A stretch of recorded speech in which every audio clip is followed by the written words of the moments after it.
Hey, I think we're starting like right on the dot this time. I think we timed it out perfectly.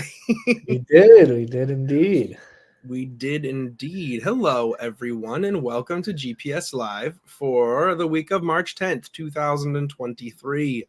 I am one of your hosts on behalf of Godboy Security, Tristan Morris. And I am Jonathan Singer. Hello, hello. Hello. Yeah, hey, Jonathan, how you doing today? You were gone for a week, but we missed you. I was this new role's got me out and about a lot more. But I wasn't gonna let it take over, especially 2 weeks in a row. So I am here, although Good. floating from physical location to physical location. Wouldn't miss it for the world. Yeah. So. Well, that's great. We're glad to have you back. I apologize to everyone in advance if I seem a little sleepy and the office behind me is a little messier. My dog had surgery on her leg, and I've been sleeping in here so that she can't get around very much and not getting much sleep because of it. But we are here and we are happy and excited. Before we get going with anything, we do first want to thank all of our live viewers. If you're joining us live, thank you so much for spending time with us on Friday. And if you're watching this on demand, thank you so much for giving us some of your time. You can still go ahead and leave comments on whatever platform you're watching it. We'll be able to see those. And if you're watching live, you can go ahead and leave comments and we can chat with you as the show is going. And then before we really kick into things, we're going to cover some stories that Jonathan and I found interesting for the week, but we do have to say that the views and opinions expressed by the hosts, that would be Jonathan and myself, of this live stream are their own and do not necessarily reflect the official opinions of GuidePoint Security. We're just two dudes talking. That's all that we are. Jonathan actuly was kind enough to collect all the stories for this week. Yes, because I was taking care of data. So Jonathan grabbed all these stories and they are all pretty interesting. But this first one, Jonathan, this one, because we recently did the annual ransomware report and we're in the process right now of putting out the monthly ransomware report covering February's activity. That'll be going up in about a week. This first story is pretty interesting to me. So where'd you find this one? Sure thing. So Tristan, this first story coming to us from Bleeping Computer focuses on the Minneapolis Public School District. And it's definitely not the first time we've talked about school districts, let alone, public sector municipality and stuff like that. But this one's a little bit different. First off, there is a Medusa ransomware gang, which I do have to call this out because it is mentioned to not be confused with the Medusa Locker ransomware, completely different. And they, during their activity, there's a bit of a different approach, right? There was some stolen data, some encrypted data, the timer countdown, $1 million payment ransom here. But what really stood out in this story is that the threat actors created a video showing, like a screen cap video, showing all of the data that was allegedly stolen from MPS, or Minneapolis Public School District. Like this is kind of the first time anybody has seen this kind of brazen, look at all the stuff we have as we kind of float through all of the files and all of the things. Yeah, just kind of like, looks like my camera died there for a second. The kind of like, I'm trying to think of the word here, but yeah, the brazen way that these kinds of attacks are starting to become publicly known. Like it feels like there's been a real escalation recently in the way that a lot of ransomware groups and gangs are letting people know, like leak sites are becoming more and more prolific and more aggressive with how quickly they're putting things out there. Looking at the data from the ransomware reports as I work on them with GRIT, GuidePoint Research and Intelligence team. Looking at that and seeing the upward trends in the number of victims that are posted and watching the ways that kind of world events impact that. But it is getting really interesting to see, right? Like recently, what was the other group that we covered that was just basically like immediately tweeting like the second that they got There's into just so many. It's become a complete, sense of you can't catch me, this and that. yeah, And yes, through social media, there apparently there's PR now for these different cybercrime gangs, and there's a yeah, public spokesperson. You still got to get a hold of them through some kind of telegram or something like that. But um, they're popping up. Of course, they're always doing their onion sites right on Tor, and yeah. showing where they can either buy the data or what data they've stolen and collected. But like 51 minutes um, is the length of this video, and that's the new Yeah. tactic from this Medusa group. It's also, just looking at the note itself, like the ransomware note itself on the leak site. Right, they give them a big countdown timer, but then at the bottom, I think it's really interesting. They look like PayPal buttons, almost like Yes. that they have set up to like it's the same colors, the blue and yellow of PayPal buttons and things like that. And they have like ad time 1 day is $50,000 to like get one extra day of time. Then they've got $1 million to delete all data, and I think another $1 million to download all the data. Yes. But what strikes me about it in particular is that in the lower right corner, like harkening back to early days of the internet, is the site view counter to show how many times this ransomware note has been viewed as of that time, which is also interesting to kind of like, I don't know if it's an intentional thing, but it feels like a way to put pressure on to be like, look at how many people are looking at the fact that we have your data right now. This many people have gone out here and seen this. But yeah, I think the other thing that's interesting about the story is that MPS has said that they are not paying. They're not going to pay. Yeah. They've chosen to restore from backups and just let it go. Of course. And that's an interesting tactic. I mean, I think it's probably the right move. Like, right, we don't the whole kind of we don't negotiate with terrorists kind of thing, right? It may play out to be the right move, it may play out not to be. But the interesting thing about it, right, is that they've said in their investigations that they've seen no evidence that the data has been used for malicious purposes right now. But at the same time, you do have to take into account that this is over 36,000 minors. Like their personal information is being sold now and is available. And that could impact them for the rest of their lives. Correct. And not to also fall short of the 4,500 teachers and staff across 100 Right. public primary and secondary schools that were involved in this school district. And yes, Right. it is advised by the FBI just the same that you shouldn't pay the ransom on these things, right? That's the words of advice. Obviously, individual organizations through whatever their advisory and counsel are may see a different perspective on that, but Right.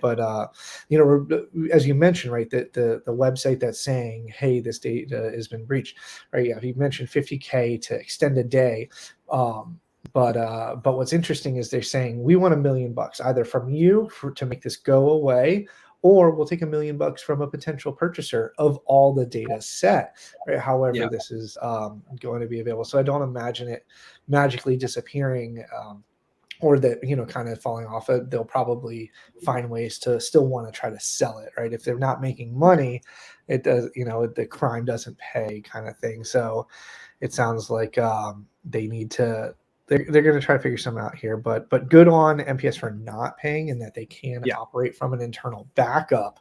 But they're going to want to make sure that, they're secure going forward, of course. Mm-hmm.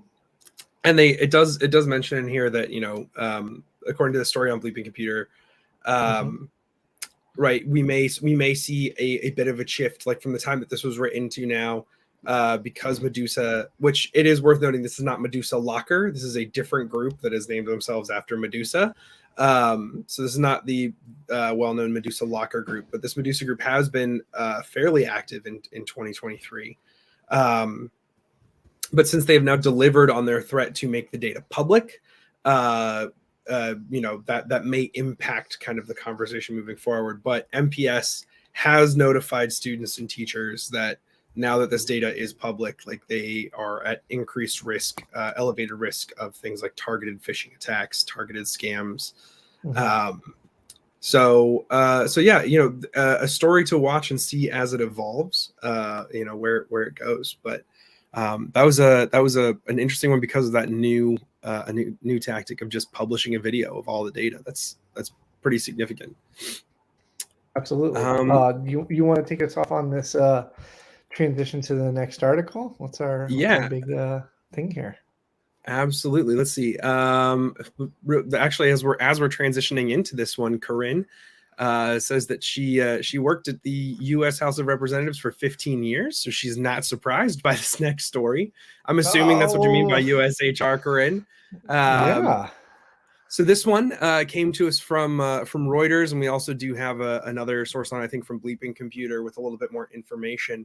But the FBI is investigating a significant breach of the U.S. House of Representatives health insurance and healthcare services. DC Health Link, the special. DC Health Link. That's it. I was like looking for the name of it. I was trying to think of it. DC Health Link, which is the company or the organization that takes care of all of the members of Congress and their healthcare plans. And there's been a significant data breach at DC Health Link. And the FBI is currently investigating. So it's potentially exposed the personal data of hundreds of lawmakers and their staff. And it is not a small amount of data. Let's see. I lost my Bleeping Computer copy of it, so I'm gonna. Oh well, here I'll pick it up on it. But this is the one of the things that was mentioned, right, is how U.S. House of Representatives, the members, their staff, and their families receive healthcare extended past their terms, right? This is something that kind of goes on perpetually. And so we're talking tens of thousands of records here, not just the current sitting individuals and all of their supporting staff and family. And so this kind of goes much farther than that. It's we talk about a lot of breaches, especially when it comes to the commercial space, the enterprise space, the public sector space, and education, counties, hospitals. But this one really stood out. And in fact, many people may have even seen it on the news because it's kind of hitting that top government level. And it's making waves around DC. Yeah, and it's not a small amount of data either, right? The entire list of fields that were stolen for each of these people is actually, it's a full block of text just listing out the text, like the what am I trying to say here? The types of data, the fields, just listing out the fields, breadth of information per individual.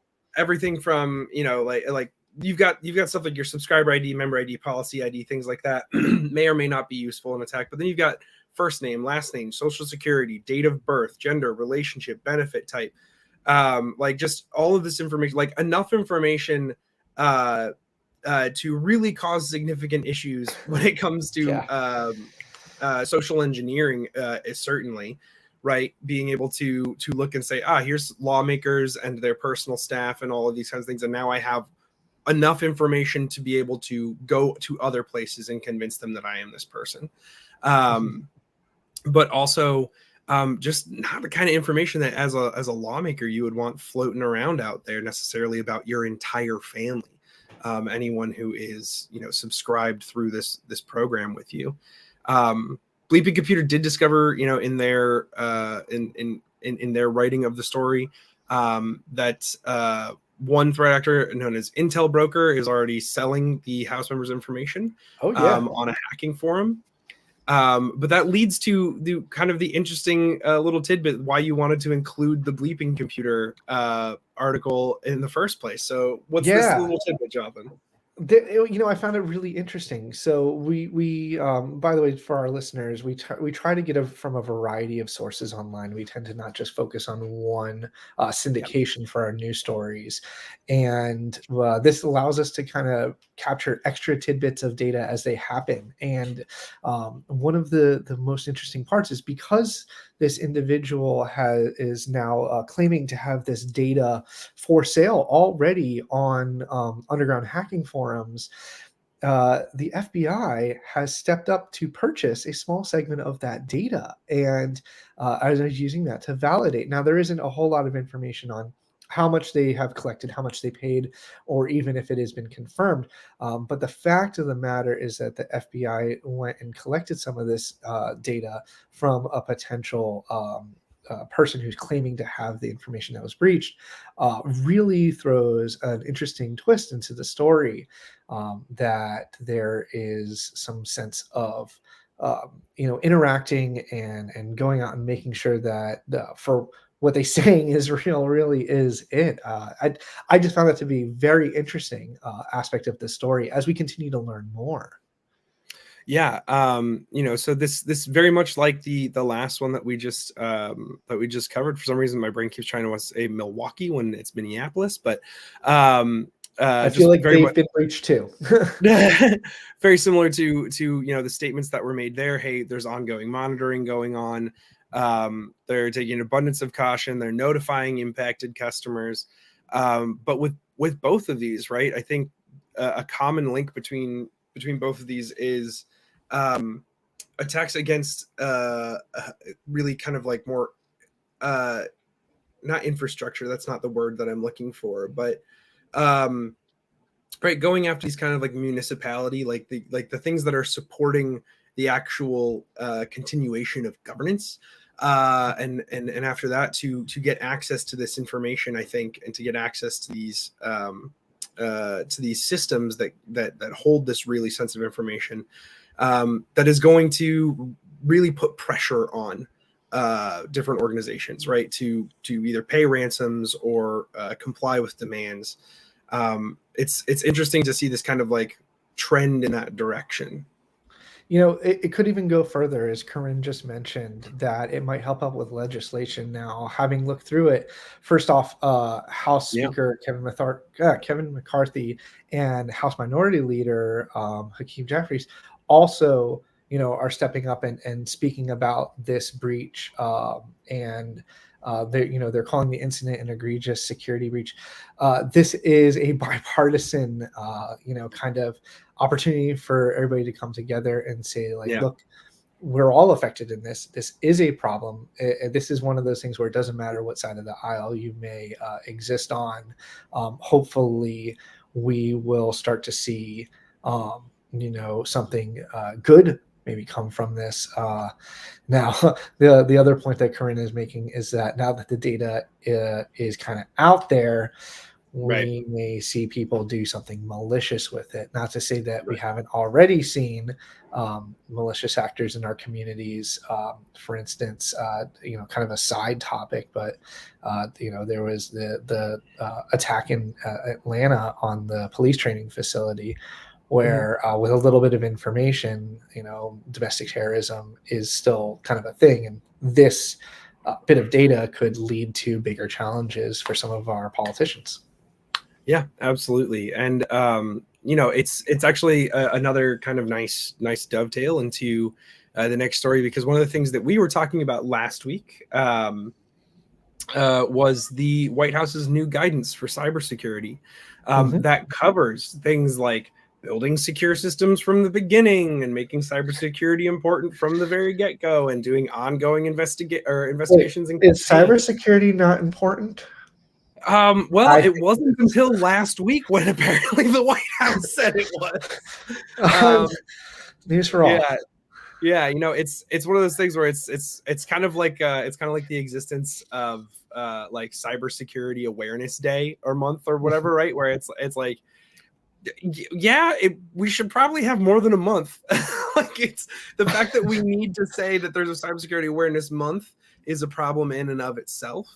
But like Corinne was saying, hey, maybe this will put some pressure on lawmakers to actually step up and take cybersecurity seriously. That, in conjunction with last week's announcement of the new cybersecurity guidelines from the White House, maybe some of that will actually start being put into law. But that brings us to our next story, which is we're trying to end our shows on a good note.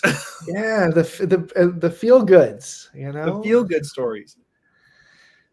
Here, I'll jump The right good in. guys And win. so, kind of to take a step from the FBI purchasing compromised data, let's talk about the FBI working with international police to catch a malicious gang. In fact, they Yeah. took down the Netwire RAT, or remote access Trojan. And so, this malware group was captured. And it was in conjunction with police in Croatia Hmm. that arrested a subject who was the administrator of World Wired Labs website, which is where the Netwire malware was sold. That's where these wares were, sold online for many years, in fact. And you brought up a really funny point because they sold a variety of I guess levels of Netwire or even prices, Yeah. right? Yeah, the spread on prices that they had on this site was between $10 and $1,200 per license. I would love to know what the internal kind of sales logic was based on like who got what prices. It's a piece of software, so it's not like they could really claim that it was like higher demand, lower availability. Mhm. They couldn't give it up to inflation or anything like that. But yeah, between $10 and $1,200 to get a license for this Netwire malware, which was used to target health organizations and banks. But the thing here is, it wasn't just working with the Croatian police to arrest this administrator of this website and take it down. While they were arresting this suspected administrator, the same day a U.S. judge was approving a seizure warrant that allowed the feds to Mhm. seize the domain itself, and then Swiss law enforcement seized the server hosting the infrastructure, meaning that anyone now who goes to buy this Netwire rat is immediately diverted to the feds, which is which is like such a cool move. I think like it's the ultimate sting operation where it's like, well, we got this guy and we got 40 people in the next 37 seconds who are all trying to go buy this. They just Yeah. immediately got diverted to the feds. So Now, the FBI, in this win, they're saying that the cyber criminal ecosystem has indeed been impacted by this, right? And so, this yeah, global partnership that led to the arrest in Croatia, the removal of a popular tool used to hijack computers. In fact, furthermore, they even say that it was quoted as perpetuate global fraud, data breaches, and network intrusions, right? And so this is a big win for the good folks of the internet. yeah. Also, as part of the investigation, man, I would, if I was given the opportunity, right, to join up with these kinds of teams, I would love doing this. Like if I could move uh, my cybersecurity career into kind of the threat and attack simulation area, or into this kind of like investigation and enforcement area, it would be so much fun, because they started their investigation in 2020. And as part of the investigation, undercover agents created accounts on the website, Mhm. paid for a subscription, built their own customized instance of the Netwire rat using the builder tool. Like they went deep into how does this work? What exactly are we doing here? And I would imagine that part of this, if they started 3 years ago, right, would be also doing things like if there's any kind of way to get support through the website or anything like that, like building relationships with the people who are running this in the background through the fact that you're pretending to be users of the tool itself. Mhm. um, and building that up, and that I would imagine that was probably part of this process, and it sounds like so much fun. It sounds like it would be Yeah. so cool to be part of that. And so this particular article in our bit of good news this week is coming to us from the Register, Yep, and this was the register. uh, yeah, and to just kind of wrap things up here, I guess in the sense is we're we're continuing to see this kind of growth trend, especially as published in our grit report here, Yeah. that these gangs are popping up and they're out there doing some damage. but they won't last for very long. There are, Interpol and these other joint efforts between the United States government and many other countries to bring down these criminals and to collect all the information on their customers and then go and target those individuals too. It's not like they're just going after and busting the operator. They're going to collect all of the data of anybody who has purchased this in the past, anybody that's still connecting to their infrastructure, anybody that is involved in some manner. They're going to go through the full Rolodex and go after those cyber criminals also. And so this is going to really kind of roll down, and let's continue to try to have more good stories, right? It can't all be somebody was hacked. And I think it's speaking of the way that we kind of segued into this with the new guidance from the White House, right? Part of that was a focus on sustained and ongoing operations against cybercrime, as opposed to kind of point in time investigations and waiting for a group to kind of like cross that threshold to say, now we can go after this group. Right. The focus on sustained operations, and focusing on another part of it was the kind of public-private partnerships, saying, a recognition from the federal government that, hey, it is really tough to actually get the right people staffed up for this kind of thing. So let's go to organizations like GuidePoint Security, like others, like I'm not, that's not announcing anything. I'm just saying, like, organizations like us who have experts on hand to work with the government and help with these efforts. I think we're going to see like a real upswing in this kind of thing, right? We had earlier, like Doppelpaymer was taken down in January. The government took down Hive.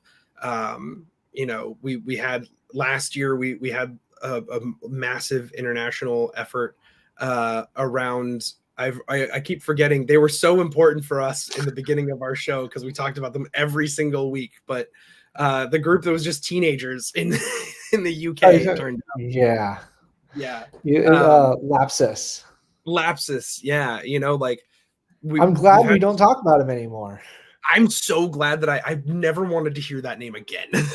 But we're seeing this kind of trend. I'm seeing more of it, I feel like, than I've ever seen before, of these kind of like good success stories. And I'm hoping that the new cybersecurity guidelines and guidance from the White House will be pushed into law, possibly because of stuff like the DC HealthLink breach. And we'll continue to see this upward trend. I'm very excited. Personal to the politicians. Yeah, we basically, by attacking DC HealthLink, they've created a taken scenario. But thank you so much for joining us this week for GPS Live. That's the whole of our show. We've covered everything we wanted to talk about. If you were joining us live this entire time, thank you so much. Thank you to Corinne for active engagement throughout the show. It was great talking to you. And if you have time for it, next week, same time, 10:30 Pacific, 1:30 Eastern, we will be here every week, either Jonathan, myself, or a guest host potentially, depending on who's available. And yeah, if you're watching this on demand, again, thanks for spending some time with us. But on behalf of GuidePoint Security, I have been and will continue to be Tristan Morris. And I am Jonathan Singer. And we will catch you all next week.